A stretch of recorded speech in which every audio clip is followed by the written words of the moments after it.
We are back. It feels like a much longer break than it really was. But one of the reasons I was really intentional about taking a break, because usually I'm like, oh, I'll just do it while I'm on vacation or I'll just bring my mic along. I really needed a moment to just process all the things that had been happening in the first half of this year, because we have just been so deep in the work, really helping organizations deploy AI, as we always say, not just as a tool, but as a teammate. And I feel while now Google have made all of their announcements, what they did when they released Gemini a few months ago, especially by opening up the ability to create your own custom gems, was really a game changer in the work that I do. Because whereas before, there are a lot of tools out there, right? We know all the tools that are out there that you can use. And we know already that most people are using ChatGPT and whatnot as well. And that's amazing. But when you think about things from an organizational perspective, the data privacy, all these things, there was definitely a limitation unless you were willing to really spend a lot of money. So when they opened up this feature, there wasn't a lot of support or anything at all, and just figuring those pieces out, doing PD. Like I always say, learning what's going on, adapting it to the people we're working with, and then training people as well, almost all simultaneously, is definitely a lot. And so I just really needed a moment to be okay. You're doing stuff on how individually people use AI. You're keeping up with this news over here. It was almost I just needed a reset to be like, what is the area in this space right now that I'm most excited about, but that also I feel I can make the most impact in? And where do you want to go all in? Because it gives me a criteria for what I'm going to keep up to date with, what I'm going to test, what I'm going to try.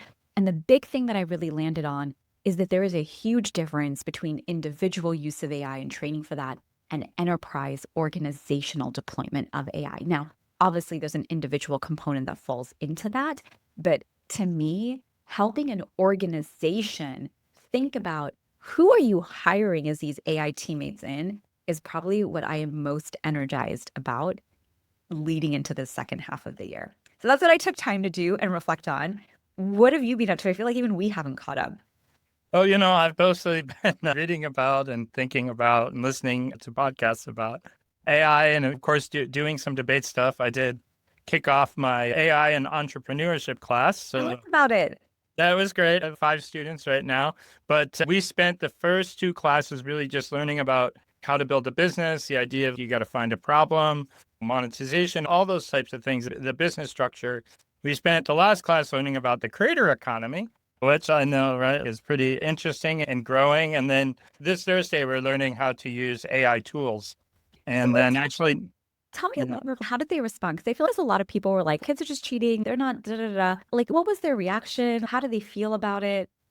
I think there's a couple of reactions. Like one, there are some kids who are like, I want to learn about business, right? So that was part of their motivation. One kid just said explicitly, the more I see AI is going to change the whole world. So I have to figure it out. I do think, I don't even know it so much amongst the kids, but with parents, when you're recruiting kids for these types of programs, they don't know that much about AI and they still worry about cheating. And I don't know if they care really that their kids use it, but they do care that their kids are going to get caught and get some kind of blemish on their academic record. So there's this fear of they're just going to learn how to cheat like more, right? So that's more kind of from the sales perspective. But yeah, we're learning things like how to build things. I've showed them some kids that were successful. One thing that kind of came up, thought about it actually in the middle of the class when we were teaching the kids how to do like a SWOT analysis, right? Which is where you just look for your business. What are the opportunities? What are the threats? And AI creates a lot of opportunities because you don't need to hire as many employees. You can use some of the apps already there. You can build apps. There's all kind of stuff. But at the same time, AI is also a threat because as soon as you build it, like somebody else, oh, you create this business, but somebody else, they can use AI to start competing with you almost immediately, right? So in some ways, capital is like a moat which just differentiates, protects your business from others, and it's not there anymore. So that was interesting. And then for the next 2 weeks, I'm going to be doing it with middle school students in Florida. They're going to build some businesses, and we're actually going to mostly use Gemini Studio, but Google's the AI Studio with Gemini. So yeah, it's been going well. The kids are picking up. I think all kids are, especially kids who are maybe a little older in high school or like into college. I don't know if college students. There's definitely apprehension around AI. Okay. And you can even talk to recent graduates, right? They're apprehensive or they haven't found their jobs yet. So there's that, that in the air. But I feel like, okay, this is my chance to do something useful. We talk about doing these things. There's a lot of talk about what to do. And we've seen stuff come out today that's actually doing There's been a lot of reports written, analysis, talks, like all these kind of things about what people need to do. And I think it's time to do things, right? Whether, like you say, it's the enterprise level or getting kids to use the stuff. So I think it's been pretty positive. Good, good, good, good.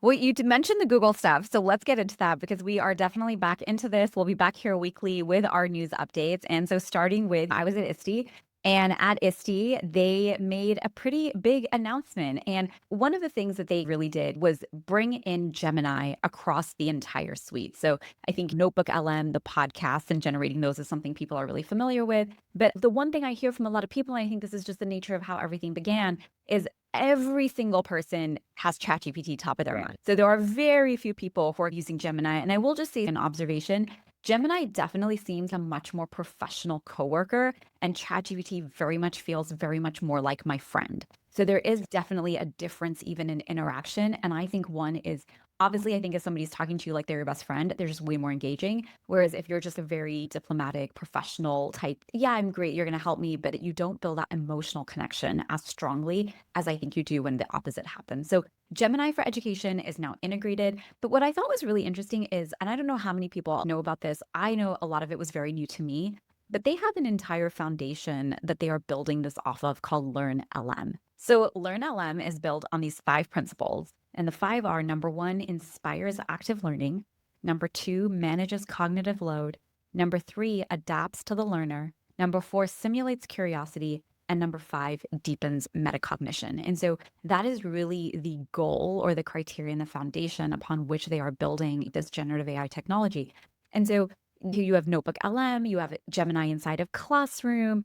And I feel a lot of these, if you're not as familiar with, might just sound like words, but I think the one worth mentioning is GEMS. You just shared earlier the ability to create your own custom tools. So, for example, if you want support with grading, if you want support with instructional practices, if you want support with strategy advice, counseling, whatever it is, now not only can you build that teammate for yourself to support you, but you can also build these little teammates, basically clone yourself and give them to your students as well. I think right now it's only open to 18 plus, but I think at the start of the year, it's going to be open to 13 plus as well.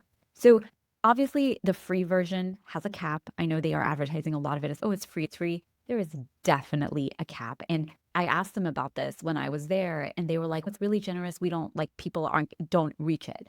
But what I think they fail to realize is once people actually learn how to build these AI teams and how to use them, they definitely start using them. And so I find very quickly people reach that cap. But there were a couple of things that really stood out to me because one of the things that they introduced was the Magic School type suite of tools inside of their ecosystem. So now when you go in there, you can generate a lesson plan, kind of to click a button and get an output of something.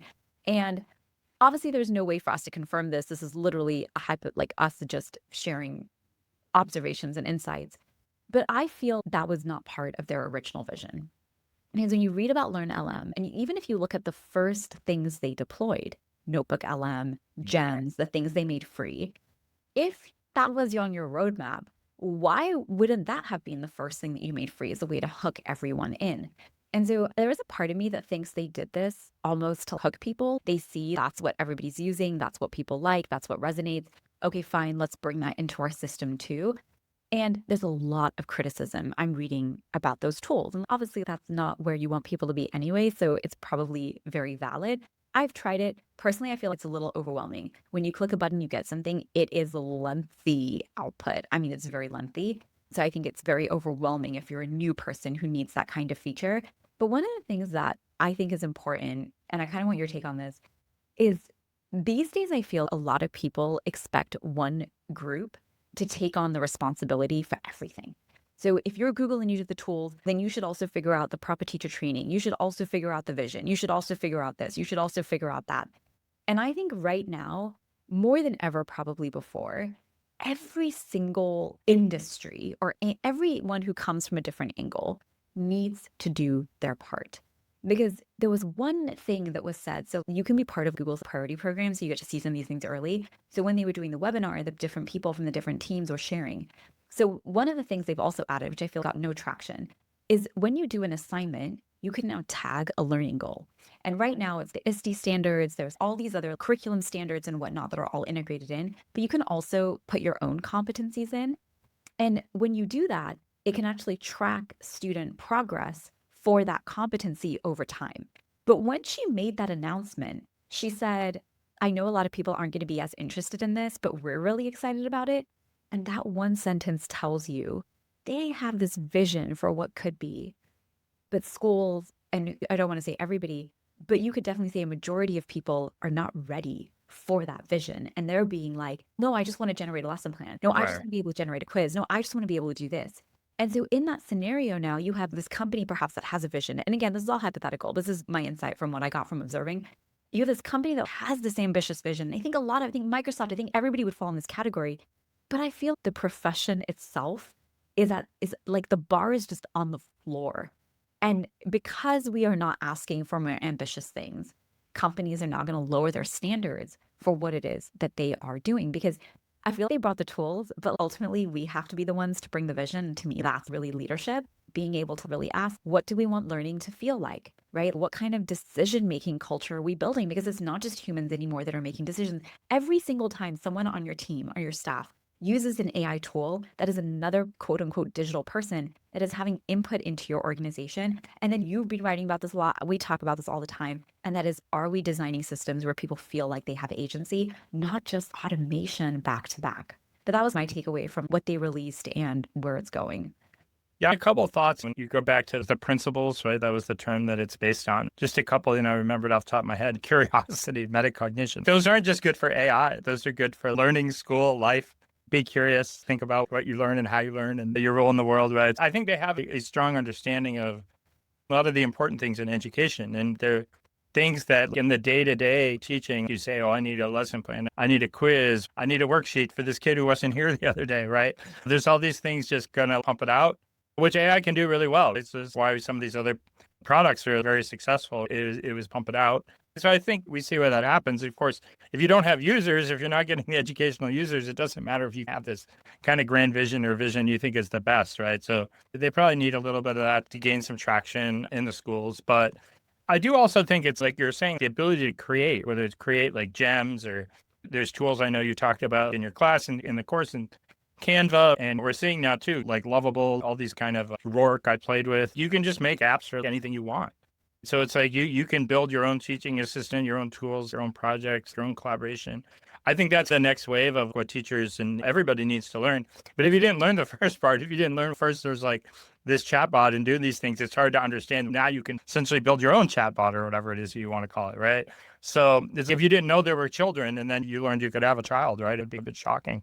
I think it is an important reason to keep up. So I think there's a lot of kind of opportunities, but the other thing I'd say is that I think people are becoming more aware that it's still a long ways to go, but it used to just be a few people on LinkedIn, then a few more. And I think it's spreading to a degree. There was like how many, I don't even know, like every day there's a new UNESCO report or something. I couldn't even read them all. I used to try to read them all. There are all these reports and all these things, but it's a small circle of people. And I think other people are starting to figure it out. Sometimes they learn it because, all right, we're probably starting to see what's probably some AI-induced automated job loss, right? People are seeing more of these videos that aren't real, right? Like they're seeing a little bit of robots in the US, there's more in China.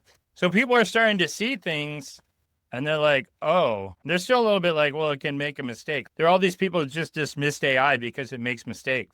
I'm so glad they weren't like, I didn't work for them because it'd be like, oh, you made a mistake. You're out. They just thought that was the end of it because it made mistakes. And they had all their other people who never made mistakes. I think maybe some people are starting to see that's not as big of a deal. I think even writing professors and stuff, I think, been in the toughest spot because their curriculum didn't really change. Right? So, okay, people are probably going to write with AI, whether I like it or not. So I think there's now at the same time I see pockets where there's planning going on for a school year amongst school leadership and AI is not even on the agenda. Right? You see some people, it's just they're not talking about it or whatever, but it's definitely more of a thing. And just I like to track all the AGI and all those kind of things. It's just getting smarter and smarter. There's no doubt, right? And some people are saying it's going to get really smart a lot faster than maybe some people originally thought. But even if it's current levels, we're seeing all kinds of things. Yesterday, I saw an advertisement for some glasses. You can put these glasses on. You walk around a party, it'll show you all the conversations in text. So maybe even in that, and it does get a little scary because sometimes you have that side conversation, like, but it's how far can it pick up? It seems like it could pick it up pretty far. Imagine you're leaving a work event or a party and you have a text record of basically everything that was said. I saw that Eric Schmidt, the former CEO of Google, he has a new defense company. And they're literally sending over 200,000 AI drones to the Ukraine by the end of the year. We're really starting to see, and this is just current technology, right? This is not, AGI, right? This is just what we can see more call center operators. I went through the Wendy's drive-through the other day and it was clearly an AI that took my order. So I think you're just starting to see more and more applications of AI, which are going to spread everywhere. So I think more people are seeing it. It's probably not quite at the level it needs to be yet, but it's definitely starting to see. They were talking about, there's been controversy about there's all these deportations, right? And they're saying, oh, we shouldn't deport the farm workers because no one wants to work on the farms. And today I thought there was an interesting statement was released. It basically said, oh, yeah, we're going to deport people. We're going to prioritize automating jobs and protecting jobs of Americans. And I thought, okay, the protect jobs of Americans, that's their theme, right? That's okay, whatever. But I think, okay, we're going to focus on automating jobs, right? So I saw a thing that was actually good because it less pesticides. The little robot essentially would go through the fields and pick up all the weeds. Now we can't just pick all the weeds by hand, so we need all these herbicides, but it could go through and it would just walk down and pick all the weeds. We're starting to see automation, and you can look, people say augmentation, that's both, right? That's augmenting us in a way. So when we use so many herbicides, it's also obviously going to replace agriculture workers. So I think that a lot of stuff is just bringing things to the bubbling up. Things are bubbling up, and educators, I think, do ultimately want to help kids that can drive it. But there's really too much. And I know we're going to talk about the OECD report, right? And Yeah. had a punchy line at the beginning. I should look at, unless we're just going to spend all our time talking about how to use AI to do what we do now, then we got to think about where this is going and the bigger picture. And I know there's a lot of tools and there's somebody how to do this with AI. There's a lot of school AI tools that probably won't all make it. Well, they definitely won't all make it, but we need a bigger picture, which I know we've both been pushing for since the beginning. Yeah. And I think honestly, this is where I go back to getting clearer about individual use of AI versus enterprise and organizational Yeah. deployment. And I think in the enterprise side of things, probably that's why a lot of enterprises have been slower to adopt because there are a lot more sort of restrictions around. You think it would be the same for education, which we know technically there are, but still there seems to be a lot more leeway inside of education for, yeah, go experiment with all these tools. Yeah, go do all of this. Whereas in companies, even if that is what people are doing, the directive is definitely not, yeah, go explore and experiment with whatever you want. So I think we've seen slower adoption on the enterprise side, perhaps than the education side, not completely, but it's slower to move because there's so many moving pieces when you're a business and you're an organization.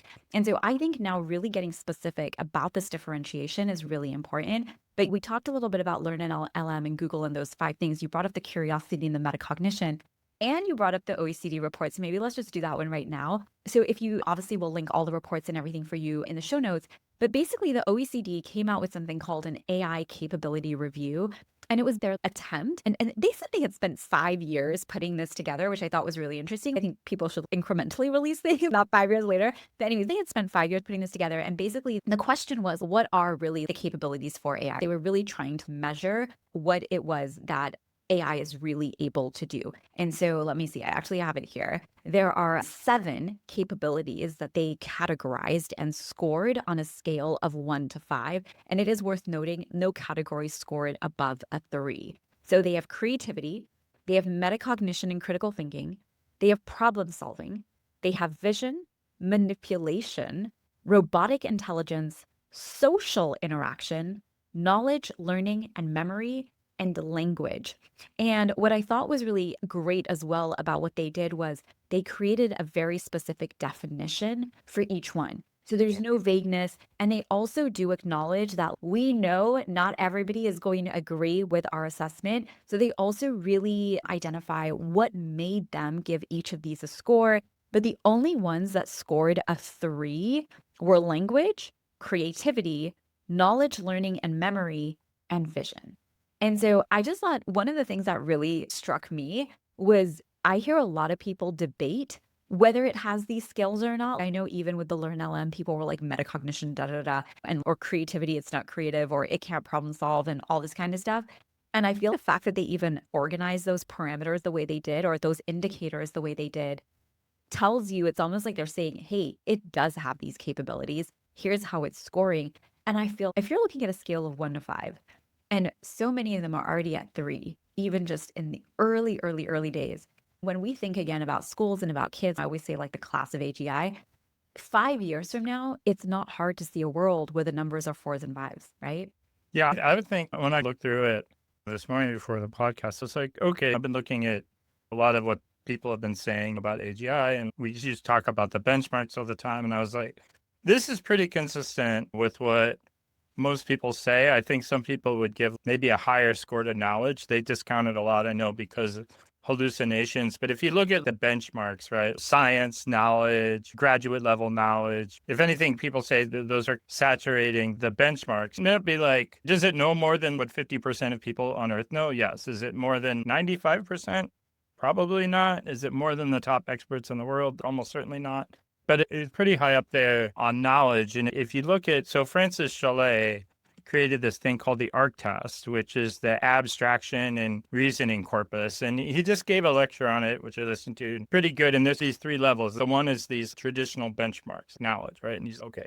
It's way up there. And he even showed some charts that, probably in a little bit of a disagreement with this, like put in many categories above human level. But then it's just some reasoning skills. And then what they did was they gave reasoning problems to the AI. And then any other person who wanted, they're like, oh, we found Uber drivers, college students, high school students, homemakers, anyone who wanted to take these basic reasoning tests. And they found that the humans, regardless of kind of their educational background, would still score pretty high or much higher than the AIs on these kind of basic reasoning tests. They have the current AIs, the top level models like ChatGPT, O3 Pro, Google Gemini 2.5 Pro. They're at like the high 30%. And then there's ARC 3, which is how well do the AIs interact with each other? What kind of metacognition do I have? And they're like, it's not there yet at all.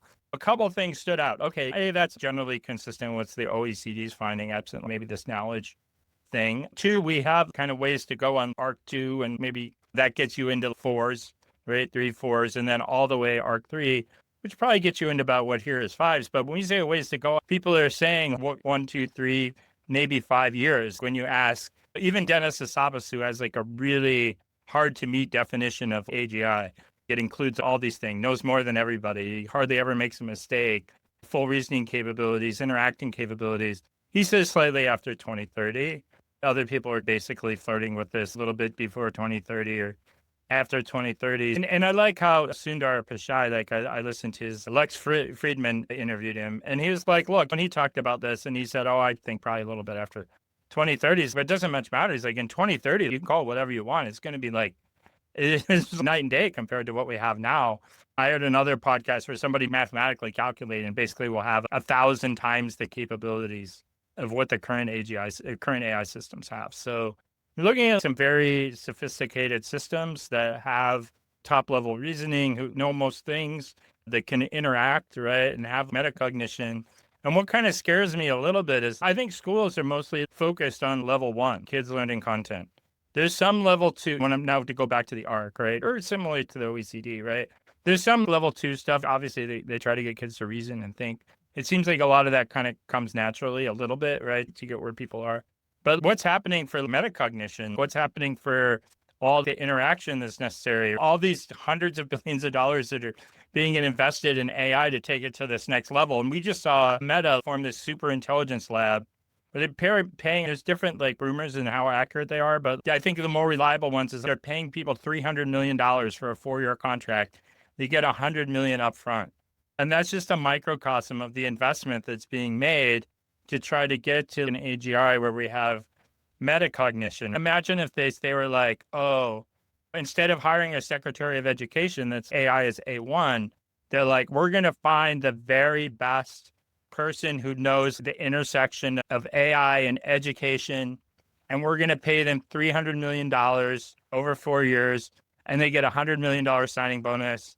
And then they're going to have other people who get paid. There's this Alex guy who Scale AI, right? His company got bought by for $1 billion, basically just so they could have him. And all these other people, there's not just one person that have these contracts, right? We're going to basically bring in the smartest people in the world who know the most about AI and education and however you want to define it. And we're basically going to lay out $1 billion, and we're going to hope that they can at least give us some really good advice. A lot of people, they're not going to follow them. There'll still be some people on LinkedIn who know almost nothing about AI who are going to say these people don't know what they're talking about. It happens every day. So everybody's not going to agree with them. But my point is more, imagine that we took educating people like that seriously and preparing them Well, for the if you world that's think about coming. it, if you think about it today, the other topic we were going to talk about is the American Federation of Teachers. So you have Good. the Yeah. AFT. And I think this actually dovetails really nicely. Let's just consolidate for a second and go back to some of the themes that already have emerged in our episode. We talked about this shift from individual use and thinking and training about AI to really thinking more organizationally. What is it that you actually want to do? How are we going to become more ambitious? And now you bring up, obviously, we also talk about these capabilities that are advancing in artificial intelligence, right? It was one of the really interesting things people will be able to do now is if you're doing an evaluation or you're doing a classroom observation and you walk in and you have OECD's AI capability index, right? Like metacognition, creativity, problem solving, all these different things. To what degree you will now tangibly be able to look at to what degree is this happening in And for kids and for right. people and adults, even in an adult PD session, and what to what degree is this now happening and advancing in the AI tools? And I'll never forget this line, but I always say for me, that AGI moment was the first time I read the reasoning behind O1. We train these tools to learn from their mistakes, to try new things, to problem solve, da da da. Da. If that is your methodology, you will likely eventually get there because we know that's how learning happens and what works well for people. But today, speaking of I don't think it was billions of dollars, but today, the American Federation, so today is what? Today is July 8th. The American Federation of Teachers announced the fall launch of the National Academy for AI Instruction. $23 million funded by Anthropic, Microsoft, and OpenAI. And really the efforts and the goal is to be able to commit to giving 10 million over 5 years, and it's divided between them to be able to embrace technology in a way, they say, that protects teachers' place at the head of a classroom. So forget that and we're not going to go there. With this in mind, the foundation said they reached out to tech companies for their assistance in developing the training. So again, I go back to that insight that I observed when I heard Gemini do their launch on their webinar is if you go to the technology companies for the vision, don't complain tomorrow when you don't like what the outcome is. I just feel why, like, let the technology companies do what they do well, right? They are scaling these set of skills in the machines. You need to double down and think about what that vision looks like for scaling it in people. Because I think even in the technology companies, not on purpose, to them, and it's interesting because who knows, maybe they have had really traditional upbringings and backgrounds and whatnot, but honestly, it's only going to be you, the leader in the education space, the teacher in the education space, the counselor in the education space, who's going to really be more familiar with the conversations around change, around what we need. And I think if we don't give people, again, I've just said this for so long, but if you do not give people a moment to reflect and reconnect with why they do what they do, I actually think a lot of these are going to be more disastrous than helpful because they're going to be like, even when I look at like the trainings from OpenAI, and I think Anthropic do a little bit, at least they came up with a framework. At least they came up with here, these are the stages you can go through to actually talk about something and whatnot. Microsoft, I just haven't really dived into enough. But when I look at Anthropic's the only one that maybe stands out to me as giving people a framework for how to think about the technology. But when I look at everybody else, it's, oh, look at what this professor is doing. Oh, look at what that person is doing. Oh, you can do this and you can do that. And here's a study buddy and da da da. All of these things, yes, they are helpful, but I think in many ways it does create a bit of an illusion of what the role of the technology is, and to your point, where it's going. And I think that is, I keep going back to there's gonna be a group of people who it's gonna like they got hit by a car. It's like they were driving, and all of a sudden, boom, and you just didn't see it coming. And it's gonna be so sad because the only reason that could happen to you is if you're surrounded by bad information. And I feel like these days it's impossible to even call out what that is. I think the best that we can do is you should really have that criteria for yourself. You really need to look at, and nothing is a secret. If you want to go and watch an interview, like you just posted it, right? Like OpenAI started a podcast. I feel these people are so open. Here's what we're trying to do. This is what we are buying. This is our goal. This is our crazy, ambitious, big idea. Nobody's hiding anything from you. All you have to do is go on YouTube, watch a video, and there's so many to choose from. And in 30 minutes, you get a really clear picture of what these people are trying to do and build. And in that space, if you're I just want to be able to put a quiz together, I think it's going to be really hard. Yeah, and I think too, and the thing, it's whether you want to call it your unique value, your complementary value, right? But however you want to describe it, it's not going to be in generating a lesson plan because the AI can do that, right? The AI can generate a course, it can generate text. It's really incredible. I was thinking about this recently. I paid the $200 a month to pay for the ChatGPT o3 Pro because of a lot of research projects and stuff. I was like, all right, I'll pay for at least a month. And I'm blown away. There's nothing for $20 a month that gets in the ballpark of what O3 Pro can do in terms of kind of the organization, just the amount of content, the organization of the content, the quality of the resources, the framing. It's incredible. And not just that, but like to help you think through stuff, to talk through things, have conversation. The details are so much greater. They're so much richer. And then I was thinking, look, this is just, okay, like still a general consumer model. Right. So, when they're talking about this open AI, okay, if you're a big contract, you're a big company, you can pay them $10 million. They'll come in, they'll clean up all your data. They'll like train on your data. They'll basically build you a $10 million, maybe like a custom GPT. You can think about it. Right. And that's way beyond what I'm using. And that's why you see the success of these companies like Harvey, which has been one of the most successful AI startups. And because they're training like, okay, on the case law, they can go into a law firm and train on their exact kind of data, so to speak, like all their documents, client matters, right? This type of stuff. And that creates a huge quality. The one other thing I'd say about Harvey AI, and this came up on one of the AC360, not AC360, that's Anderson Cooper, but the AZ7, whatever, the the investors, right? The angel investors. They said one thing they're really looking for startups is startups where they can get adoption. And not because they're like, hey, this technology is great. It can be used for all these things. But what Harvey's been really good at is getting law firms to use the technology.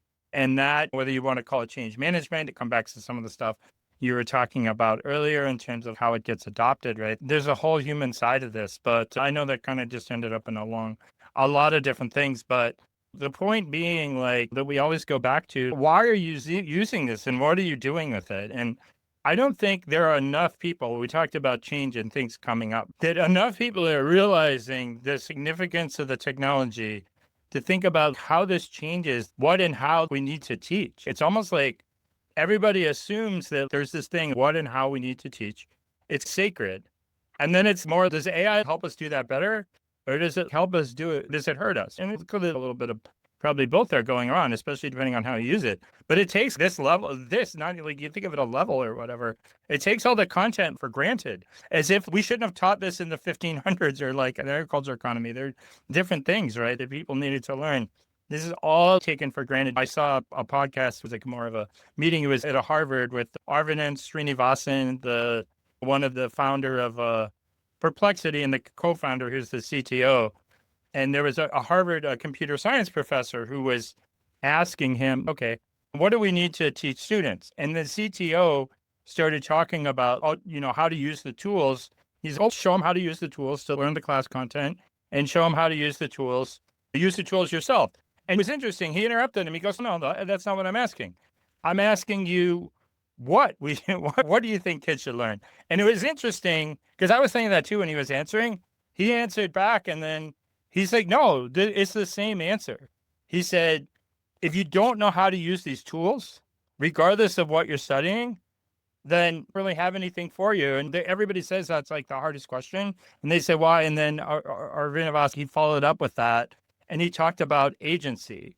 And there was actually, I wrote a blog post. It happened to be on the same day an article published in the Wall Street Journal about how AI is good for high agency people because they can create all these things. They can build these businesses with low capital. And he gave all examples of teenagers and college students who are making tons of money with AI. But he was like, I don't think we should just completely discount the utopian scenarios. He says, there are a lot of people who are like, you have these high agency people who are going to learn how to use these tools and they're going to do really well. And then there's all these other people who don't know how to use them, don't know anything about it, like don't have this drive. And he's like, what are they going to do? And it gets back to, but then you go back, you pull it back, it sounds a little discouraging, but not really, because when you talk about agency, he was talking about, professors need to become coaches. They need to inspire people, right? They need to expose people to new ideas. They need to get students to speak their ideas. They really need to coach them. If you're a sports coach, you only show the players how to play so many times, right? It's more like you're inspiring them to play well and to win, right? There's so many plays. Maybe you have a new trick play or something, but it's not about the plays. It's how well you inspire players to lead, to become a team, right? Why do businesses bring in Tom Brady, even though he knows like nothing about their business? He's just inspire our employees, tell them, right, what it takes to be a leader on the team. And that's what he was saying is really needed. He said that, and just like, hey, these people can do a lot more than they used to be able to do. And even the Harvard professor was saying, yeah, he's like, the undergrads in my graduate level classes are basically better than my graduate students because they know how to use this stuff and they're able to do more. And you could pull that down, and you can only pull it down so far, right? Because you have to learn how to read and those kind of things first. But you think, okay, I'm a high school student. They can do more than they should be able to do what a college student is doing now. I mean, you already see that from time to time, but it's just everything, the expectations just growing. And then people who don't use the tools, I was thinking yesterday, like, I can't even imagine now if I didn't use these tools. Yeah, Like, I I do was so much just more thinking work. that while you're talking. Absolutely. I do so much more work and better work because I work with these things all day. I would feel like I became dumber if I didn't use the tools. Yeah. And I think for people who are just starting, I'll just speak for myself, the amount of capital it would have taken me Yeah. in terms of having to hire people to do things that I needed to do when I was first starting, it's just not even, there's not even a comparison to be made. So if you are somebody, again, with that high agency, and I think it's so important for people to also remember that's not new. These are also the people with high agency are also people who have been part of the creator economy. And it's really interesting now to watch how that term influencer and whatnot that people criticized so much today, as I noticed this, I think probably most vividly at the Cannes Festival a while ago when all the tech companies and everyone go there. This time, they literally brought along all those influencers. And they weren't just influencers who were like, oh, it's this product, look at this. They were people who were creators because Right. they knew how to market and talk about and communicate and inspire ideas. And so it's just, if you were one of those people over the last 20 years who invested in that skill set, and now you have to also think about the kids that grew up with iPads and Chromebooks. When I think about when I was teaching back in, let's just say like 2012 or so, if you were in my high school classroom in 2012, my math is so awful. Basically, you're a young adult right now. The exposure, if you were somebody that learned how to do iMovie, you learned that social media, you learned what it just meant to create and how to build and develop those ideas. I just feel that so many people just tell other people you can't predict the future. And I agree. Yes, we don't know 100% certainty, but do we have enough data and evidence to place a really strong bet? Absolutely. I really believe But that. also, when those people say that, I don't think they think about what they're saying. If you can't predict the future at all, like kids wouldn't go to school. If you can't predict the future at all, you wouldn't build a military to try to defend yourself. They're also like liberal. Oh, we can't predict the future. Then why are you worried about climate change? Like most of the impacts are in the future. I heard somebody say this today. Sometimes when she hears stuff like that, she's like, it's more like a defense mechanism. Yeah. I know when people talk about plagiarism like all the time, they just don't want to deal with AI. When they say, so I'm saying the same thing. She didn't make the prediction. It's like when people are just, I see this in society, like people, because I have a debate background and like study argumentation, people just pull in whatever random arguments they want to try to like, it's, oh, I believe X or I want X.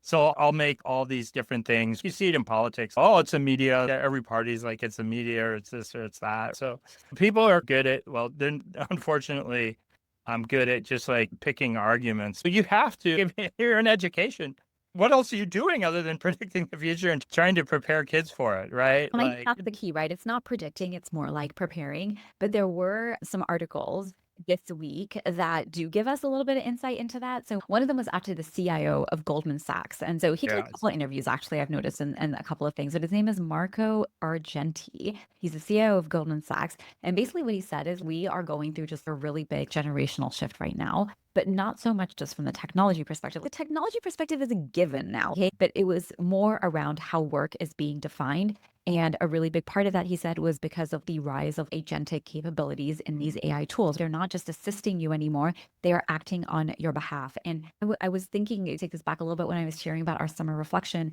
One of the things that I have really zoned into, because, okay, for anybody, because I feel like every single person, and I feel feeling overwhelmed was a very unanimous sentiment for people in our space. I think in general, AI is overwhelming. I think in the past few months, it's just taken on a whole new level. And I think one of the ways you can address it, because I get this question a lot, how do you keep up? What do you do? And I feel if you had asked me that question in May or June, I didn't really have an answer for you. But after taking some time to really reflect on what does energize me, where do I feel like I'm irreplaceable? Where do I feel like I can make the most impact right now? It really came down to, I am really good at organizational deployment. I think there's a lot of people who are great at, hey, use it for this prompt or copy and paste this, and here's my library, and here's this. I don't think that there's enough people that are really great at change management and actually using the technology to redefine tasks. And so one of the things that has made it really simple for me, I think, and I always lean on this, was the Microsoft Work Trend Index report. And one of the things they had on there were the 3 phases that people are going to go through in their journey with AI. And phase 1 is just using it as an assistant. And that is where we all began. It's where many of us are. But I say between now and the end of the year, one of your goals should be making a really strong transition from phase 1, I use AI as assistant, to phase 2, I have an AI team where we work together as human and digital colleagues. It is not an easy transition, but it's also not a hard one either. You just have to be like, I'm going to give myself 6 months to make this transition, because it involves a lot of the non-glamorous stuff that comes with AI when it comes to organizing and curating your data. Data is messy. Even just something as simple as asking people for their strategic plans. Oh, we have this Google Doc, we have this doc here, we have this thing here. It is messy. And I think a really big part of the transition from phase 1 and 2 isn't even technical skill and ability, it's organization. It's how organized are you? If you're really unorganized with your data, it's going to take you a little bit longer. If you're not super unorganized with your data, it's going to be a lot easier for you to do. But the point is that just having something as simple as that kind of criteria can now allow you to be, okay, that's great that like Lovable and this and all these other apps like Vibe Coding and da. I don't know that that's 100% what I'm going to spend all my time reading about, because right now I'm just really focused on how do we actually redesign the tasks that people are doing inside their organizations.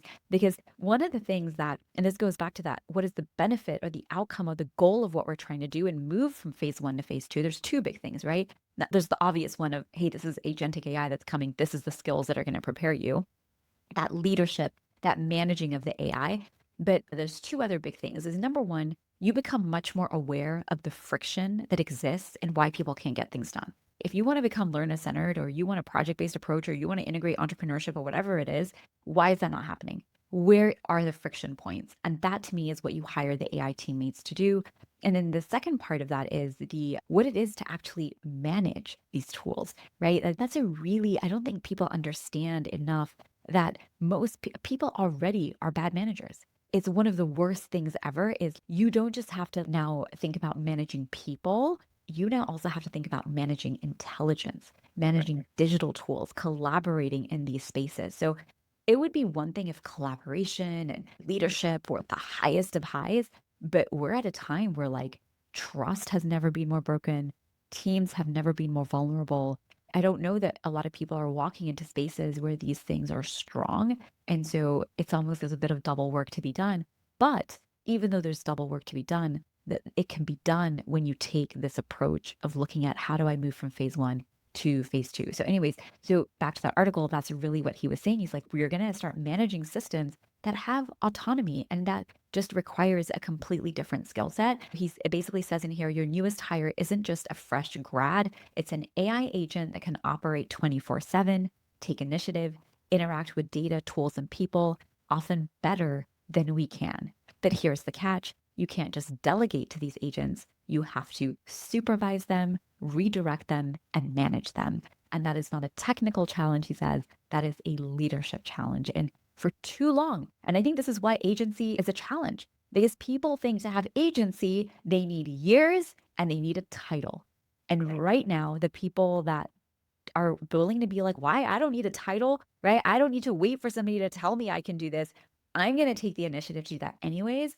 Those are the people who it doesn't matter what happens, because there's a phase 3.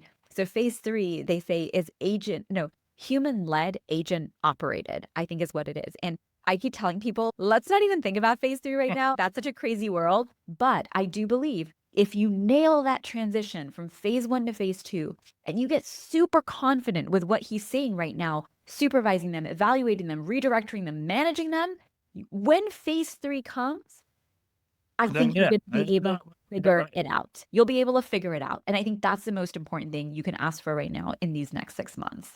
Yeah, it's just like I was saying earlier, if, like, you don't really basically know what a basic chatbot is, it's hard to think I'm going to build myself one and use it as an employee and turn into an agent. You got to go along the steps, right? Yeah, I think that's essential. And to your point, the hard part is change management, right? Because the technology, it sounds scary, like AI, right? But you don't really, you really even need to code anymore.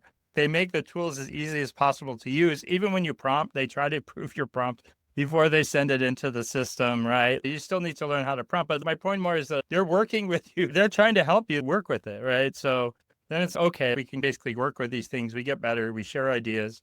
So how do you bring about that change, that human change in the organization? And then too, I think a lot of people want people to come and just tell them what to do. And in the old days, you could kind of, okay, well, I sure when Microsoft Word came out there, all these people went around. And you see these people, Google certified trainer or whatever, right? They're limited number of Google products. They hardly ever change from year to year. If they did, it was a little bit. So these Google certified trainers would go around and train people how to use them. Now it changes all the time within a range, right? There aren't too many people who really know how to do it. They taught themselves. They learned from other people. So people are learning together. There's all kind of new ideas. I told my class, I was like, hey, play around with some of your own stuff too. I don't know everything. I want to learn some things from you all, what you learn, what you think of to build, right? How you built it, some tricks you learned when things didn't work. Everybody's learning from each other. And I don't think people are used to that. They expect a trainer to just come in and just be omniscient, right? And provide everything. And of course, in traditional programming, it was if then things did that.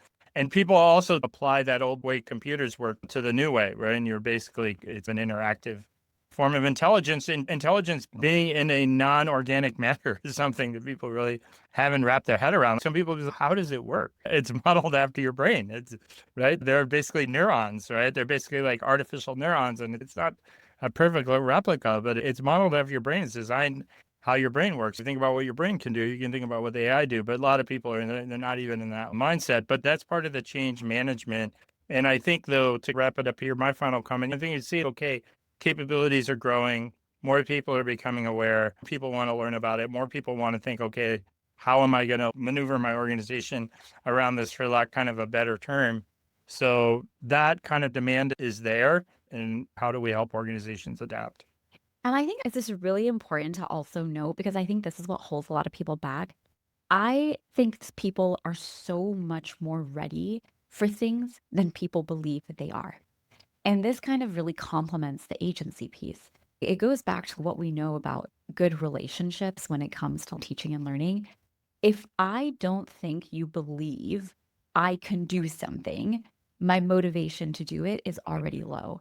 And I think we need to spend a lot more time studying motivation. When I did the research at Design 39 on how were they able to be so successful in challenging like many of the traditional elements that people are not happy with that they're trying to change? How did this group of teachers in this public school not only do it, but sustain it? So much of it came down to self-efficacy and motivation. Do you believe you can do something? And if people don't believe it, to me, again, that goes back to what you were saying earlier about being able to inspire other people.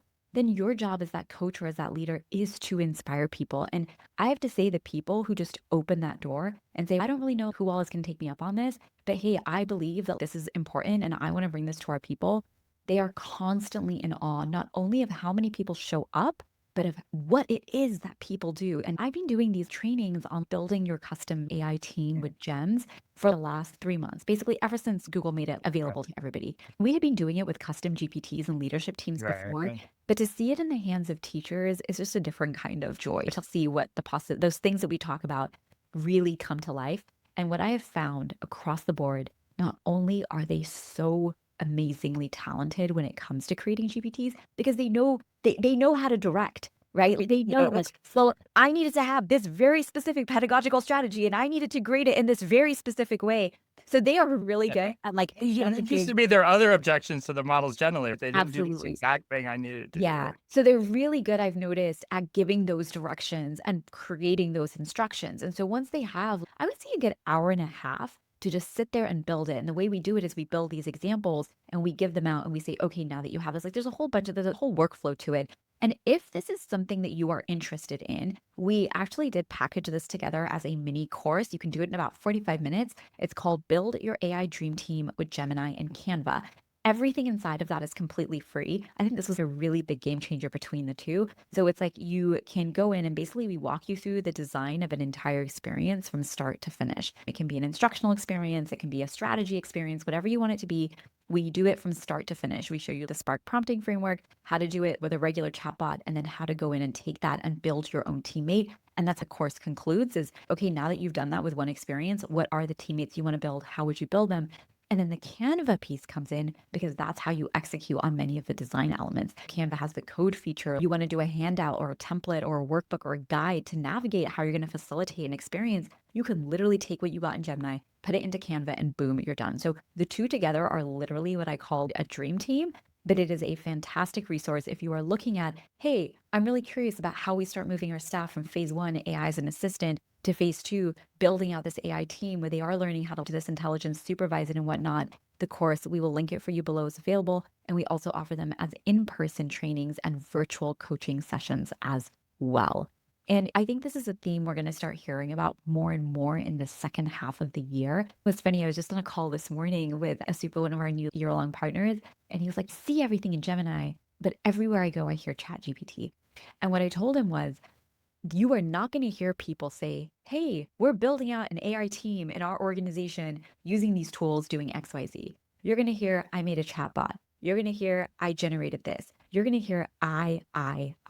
And right, that is literally, I've just heard it so much that I'm so zoned into, we need to focus more on the difference between individual and enterprise and organizational deployment, because it is a different strategy. It is a different approach, especially when it comes to like data privacy security. But I think as more people move in this direction and more people do it, and it's so important for people to realize this is quietly happening. People are figuring this out. Right. So it's one of those things that's going to be slow and then it's going to be sudden. And that's really the job of the Microsoft Work Trend Index, is to put on your radar at the beginning of the year, where should your focus be? It doesn't have to be your only focus, but they do a lot of research to look at, hey, what is the one message we want to communicate to people? And they do it. And if you look back at their track record, you can go back 5 years and every single year, you'll be like, crap, if we had focused on that, if we had focused Right. Then we on wouldn't. that, you would be so successful. So they really nail it, and you can see that. But basically, the reason I'm saying this is because the last article we wanted to talk about was the Amazon CEO, Andy Jassy, basically said what I think, and I think we hear it in different ways from different people,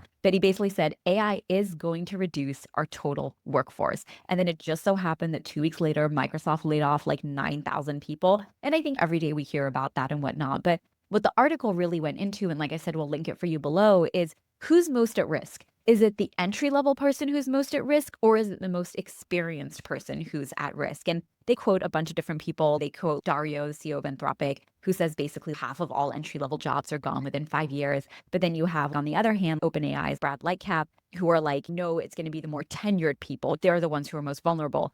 And so they really break it down. And what they end up saying is that it's really more about who is going to be the one who manages intelligence. That you could be 20 years old and have this skill set, be 50 years old and have this skill set. But they say we're asking the wrong question. It's not about what group, what generation are most vulnerable, or how much experience, or what jobs are most vulnerable. No, it's really about who can manage them the best in this moment. And basically, who can step up and be a leader in this time. Right. And to bring it full circle back to your article, that was really good. We'll link it. And I always say, if you are not subscribed to Stefan's blog, subscribe to Stefan's blog. It's like one of my favorite things to read. I don't know how you create so much, but I love it. But it goes back to that agency. If you are waiting for a title, you are going to be left behind. If you are waiting for somebody to tell you what to do, you're going to be left behind. But if you're that person who's like, again, and managing this and doing this is the transition from phase one to phase two. And if you can master that transition right now and make that your goal over the next 6 months, I think you're going to be in a really good place. So if you are somebody who's interested in bringing this to your organization, we will link the course for you below. If you have any other questions or topics or questions you would like us to answer on the podcast, we'll leave a link below for you to submit those in as well. Any final thoughts? No, it really ties together, right? Where you're saying a leader, whether they have agency, these are the defining characteristics, right, of a successful person. And we can add, okay, interacting with others, right? All those types of things. And I always say too, people are debating about, like you say, cross generations, how intelligent it'll be, all these kind of things. I always say, where do we see things? Like, where does everybody agree? Everybody agrees this technology is going to become really intelligent. everybody agrees it's the people who know how to use it are going to have a huge advantage, right? It might not protect you from everything, but you have a huge advantage. Everyone agrees that these, whether we want to call them people skills, human skills, soft skills, essential skills, everyone agrees that it's people with these skills that are going to succeed. Everyone agrees that it would be nice if schools help students develop these skills, because if they don't, then some of the stuff they're helping them learn, it's not going to help anybody. And I don't want to end on a negative note, so I'll say on a positive note, help students develop these skills. And you know what? Even if AI went away tomorrow, we'd all be better off because students have these skills. 100. It doesn't matter. Like, what if it's where you have another AI winner? Oh, okay, maybe we'll have an AI winner. We'll have a bunch of students who can speak, work with others, lead, have developed like metacognitive capacities, have learned about the world around them. Who knows? Maybe that would be the best world, right? Maybe that would be the best world we could all live in. And that's what we're asking. The only other thing about leadership. So I have these two friends. One, like 4 years ago, he became a high school principal of a school that was really failing. And he posts a lot on social media, and not what I saw him doing. I'm sure he did other things too, but he had Employee of the Week, and he'd give these people like these huge trophies, or either teachers, staff members. He was at the football games. He was always so positive. He was taking pictures with the students. Everything was positive. And I knew him before, so I was all right, he's a positive guy. Okay. They're like academic scores, traditional academic scores have shot right up. There's 4 high schools in this district. They created a new position for him where he is now the coach, the leader of all to get to all the other high school principals. Wow. Will help them develop. And then another friend of mine, became a president of a university that wasn't really doing that well. It was under-enrolled. A lot of people hadn't heard of it. He showed up. All he talks about on social media was how great the university is, how they're getting the costs down. He goes to the community events. His name is Mike. He showed up in this bar every week, and he had what's called open mic night. And you could ask Mike, the president of the university, anything you wanted to know about the university involved in the community. When the kids arrived on campus, the freshmen, he went and talked to the kids and the parents. Their enrollment's up like 15% for this fall. And I'm not saying they're not doing other these things, but both the people, to me, they're motivating people. They're leading people. Those are like the defining qualities. Maybe they use AI or they don't. I have no idea. But to me, what's led to the turnarounds in both situations are pretty dramatic.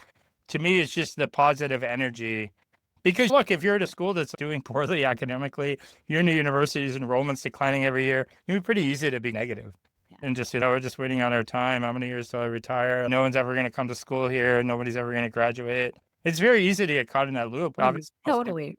But it's really that energy and that motivating change. And like Sam Altman said, I learned when I was young, if you just want to do something, just go do it. There are a lot of people who just like want to do something. You're not going to clash with anybody. So I think that this is what really the moment calls for. Yeah.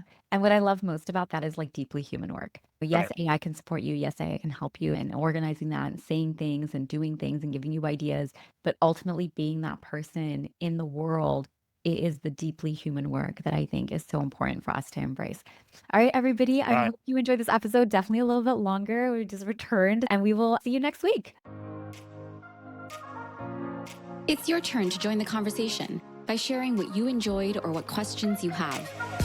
In a world where time and attention are so valuable, thank you for choosing to listen and for being a part of our Designing Schools community.